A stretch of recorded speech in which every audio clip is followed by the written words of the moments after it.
ആയുസിന്റെ മധ്യത്തിൽ ഒലിഞ്ഞു പോകാതിരുന്നത് ദയ താങ്ങിയതാണ്.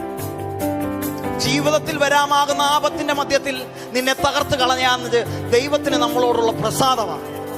നിന്റെ നിലയെ മാറ്റി എഴുതിയേ, നിന്റെ മേലെഴുത്തിനെ മാറ്റി എഴുതിയേ, നിന്റെ പേരിനെ മാറ്റി എഴുതിയേ, കുടുംബത്തിന്റെ ഉയർച്ചയ്ക്ക് കാരണമായി മാറിയത് ഇത് ദൈവത്തിന്റെ ദയയാ. ഭക്തൻ പറയുന്നത് ഇങ്ങനെ, അത് ആകാശം ഭൂമിക്ക് മീതെ ഉയർന്നിരിക്കുന്ന പോലെ, ഉദയം അസ്തമയത്തോട് അകന്നിരിക്കുന്ന പോലെ അത് തന്റെ ഭക്തരോട് വലുതായിരിക്കുന്നു. ഇതാണ് ദയ. ദൈവത്തിന് തോന്നിയതാണ് ദയ.